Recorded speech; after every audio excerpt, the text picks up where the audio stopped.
Le canton de Vaud est actuellement le plus touché du pays par la pandémie, avec la semaine dernière 117,8 cas pour 100 000 habitants.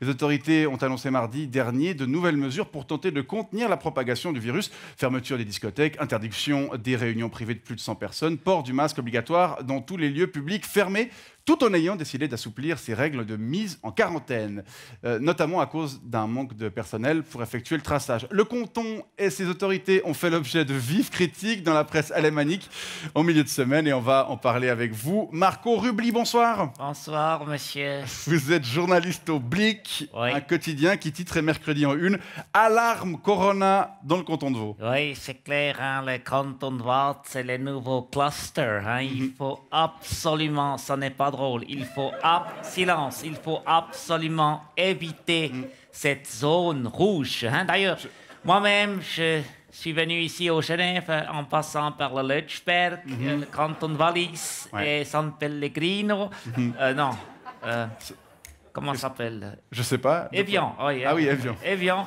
pour éviter tout contact avec un Vaudois intoxiqué.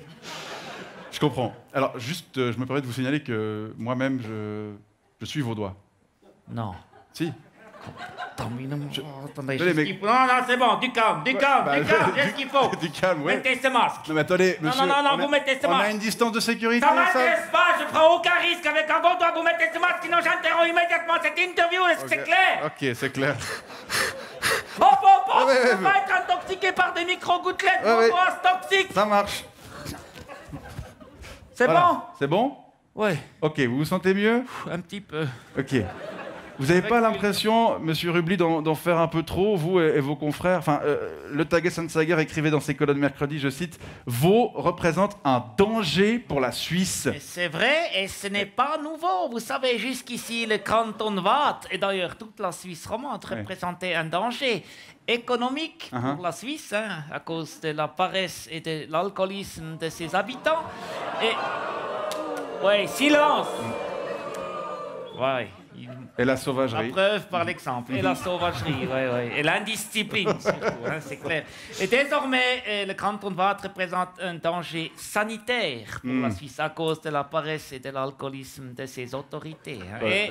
Et à cause de leur incompétence, c'est tout à fait clair. D'accord, mais sur quoi vous vous fondez pour affirmer tout ça? Eh bien, sur l'observation, il suffit de regarder sur le site. Hein, le Conseil d'État du canton de Vaud, il est en majorité de gauche et en majorité féminin. Hein. Et non, le progressisme...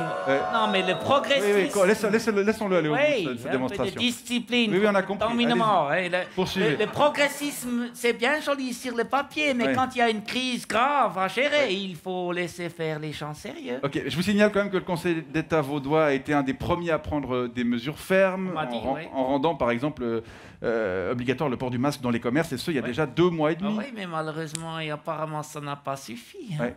Mais il aurait dû faire quoi? Je sais pas, moi je suis journaliste, monsieur. Hein. Mon métier, c'est pas de trouver des solutions, c'est de critiquer celles prises par les autres. Voilà. Dans son édition de mercredi, votre journal, Le Blick, a également sous-entendu que les hôpitaux vaudois étaient saturés. Oui, c'est juste. Mais non, c'est pas juste du tout. Ils fonctionnent très très bien. Ils n'arrêtent pas de tourner normalement et ils sont prêts à affronter une éventuelle deuxième vague sans problème. Tout va bien. Si, tout va bien. Ah bon? Je ne savais pas. Vous auriez pu vous rendre sur place pour le constater. Ah non, mais le problème des hôpitaux vaudois, c'est qu'ils sont dans le canton de Vaud. Bon, Et au Blick, on n'ose plus aller dans le canton de Vaud parce qu'on a peur, parce qu'on a lu le Blick et le Tages-Anzeiger. C'est en effet l'une des conséquences de ces différents articles, instaurer un climat de peur, mais aussi diviser le pays en montant une région contre une autre. C'est en tout cas tout ce dont vous ont accusé certains de vos confrères romans, Ils ont journalistes. raison, mais vous savez, hein, la presse alémanique, elle va pas très très fort. Hein. Vous croyez que la presse romande va bien? Oui, mais on s'en fout de la presse romande. Non, de toute façon, Ringier et TX Group, ils vont bientôt la fermer. Mais la presse alémanique, elle a encore des chances de se sauver. Hein. Et alors, vous savez, en période difficile, la division et la peur, ça fonctionne assez bien pour vendre des journaux. Hein. En tout cas, on utilise les outils qu'on a. Hein. On espère que l'évolution de la situation sanitaire dans le canton de Vaud et la gestion de la crise par les autorités vous contraindront à revoir votre position. Oui, si c'est le cas, je pense qu'on ne va pas faire d'article. Hein. Très bien. Ça ne vend pas quand ça va bien. Hein. Marco Rubli, journaliste au Blick, merci pour ces explications et bonne soirée.